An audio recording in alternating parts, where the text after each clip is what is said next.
যত শক্তিশালী এই মন, তত শক্তিশালী এই শরীরও। এই যে আমাদের এই শরীরটা, এটা আসলে কি? এটা হচ্ছে একটা রথের মতো।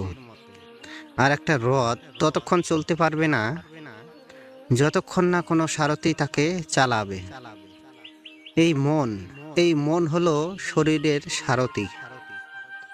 এবার ভাবুন, যদি এই সারথি শক্তিহীন হয়, দুর্বল হয়, তাহলে এই রথের কি হবে? এটা উচিত পথে চলতে পারবে না, উচিত গতিতে চলতে পারবে না, মন মতো স্থানে এটা পৌঁছতে পারবে না। সেই জন্য মনের শক্তি অত্যন্ত প্রয়োজনীয়। এবার মনের শক্তি আমরা কোথা থেকে লাভ করি?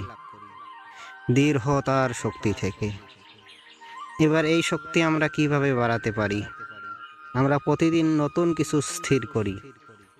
যেই আমরা নতুন কিছু পূর্ণ করি, আমাদের মনের শক্তি বেড়ে যায়। আর যদি পূর্ণ না করতে পারি, মনের শক্তি কমে যায়। একটা দেওয়ালের মতো ছোট ছোট শিলা আমরা স্থাপন করে একটা দেওয়াল তৈরি করি।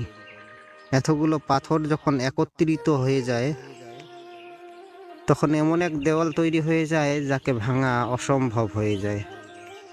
এরকমই হয় মন এবং দৃঢ়তা। ছোট ছোট কাজ করে নিজের লক্ষ্য পূর্ণ করুন। এই লক্ষ্য যদি পূর্ণ হয়, তখন মনের শক্তি বাড়বে। কিছুটা এইভাবে যে যত বড়ই বিপদ আসুক না কেন, বিপদ হার মেনে নেবে, কিন্তু আপনার মন ততটাই শক্তিশালী থাকবে। তাই মনের শক্তি বাড়াতে থাকুন, যাতে আপনি উচিত পথে চলতে পারেন, উচিত গতিতে চলেন আর মনোবাঞ্ছিত স্থানে পৌঁছতে পারেন। প্রত্যেক প্রাণী ভালোভাবে জীবনযাপন করতে চান, এটা তাদের স্বভাবে আছে এবং ভাবাটা অনুচিত নয়।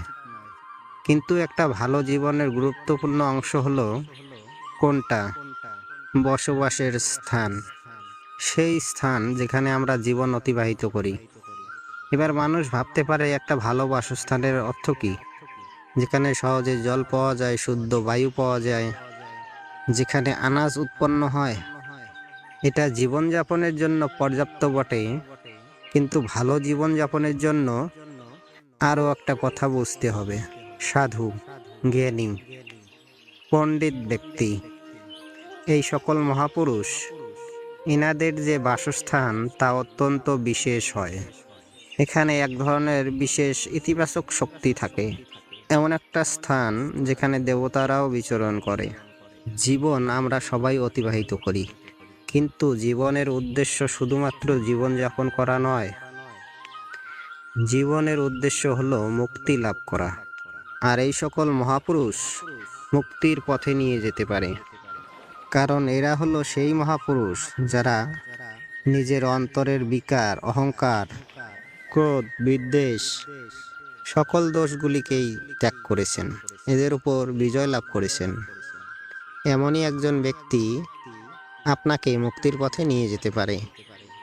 প্রয়োজন হলো এনাদের চিনতে পারা, এদের কথা বুঝতে পারা, আর এদের দেখানো পথে চলা। যদি আপনি এটা করতে পারেন, তাহলে এই মন প্রফুল্ল হয়ে বলবে, হরে কৃষ্ণ হরে কৃষ্ণ। কোকিলের ডাক শুনে আমার মন প্রফুল্ল হয়ে ওঠে। কোকিল হলো আমার অত্যন্ত প্রিয়। এরকমই আরও একটা পাখি আছে, কাক। একদিকে কাক আর অন্যদিকে কোকিল। এদের মধ্যে বেশি পার্থক্য নেই, কিন্তু কোকিলের কণ্ঠ শুনে সবার মন প্রফুল্ল হয়ে ওঠে। কোকিল যখন সামনে আসে তখন মন শান্ত হয়ে যায়। যখন কাক সামনে আসে তখন মানুষ দূরে পালিয়ে যায়। এমন কেন হয়? কারণ হলো বাণী। কোকিলের বাণী অত্যন্ত মধুর, অত্যন্ত মিষ্টি। আর যেখানে কাকের বাণী অত্যন্ত কর্কশ শোনায়, আর কর্কশ বাণী শোনা কেউ পছন্দ করেন না। আপনি নিজেকেই জিজ্ঞেস করুন, কোনো ব্যক্তি আপনার সঙ্গে কথা বললে তার বাণী মধুর হলে আপনার ভালো লাগে, আর যদি কর্কশ হয় তাহলে দূরে পালিয়ে যান। তাই নিজের বাণীও এইরকম মধুর রাখুন, মিষ্টি রাখুন। আমারও খুব ভালো লাগে। আর এটা তখন হয় যখন মনে প্রেম থাকে। মনের মধ্যে প্রেম জাগ্রত করুন, বাণী নিজে থেকেই মধুর হয়ে যাবে, আর কৃষ্ণ নিজে থেকেই আপনার কাছে আসবে আর বলবে, রাধা রাধা। ক্ষমা একটা অত্যন্ত খুব সুন্দর শব্দ, কিন্তু এই ক্ষমা কখন কিভাবে প্রয়োগ করতে হবে সেটা বোঝা প্রয়োজনীয়। এক, যদি আপনি কোনো অন্যায় করেন আর ক্ষমা না চান, ক্ষমা প্রার্থনা না করেন, ক্ষমা চাওয়া থেকে এড়িয়ে যান, তাহলে তাতে আপনারই ক্ষতি হবে। কিভাবে? ক্ষমা না চাইলে মনের মধ্যে অহংকার জাগ্রত হবে, আর অহংকার তো প্রকৃত অর্থে আমাদের ক্ষতিই করে, তাই নয় কি? আর হলো দুই, কেউ যদি অপরাধ করে আর আপনার থেকে ক্ষমা না চায়, তাহলে তাকে ক্ষমা করবেন না। ক্ষমা হলো অত্যন্ত অমূল্য, আর না চাইতে কাউকে ক্ষমাদান করা এটা উচিত নয়। তিন, আপনার সাথে অনুচিত করে আর আপনার থেকে ক্ষমা চান, তাহলে তাকে ক্ষমা করে দিন। তাতে আপনার অন্তরের করুণাবোধ জাগ্রত হবে, প্রেম জাগ্রত হবে, আর তা আপনার জন্য শুভ হবে।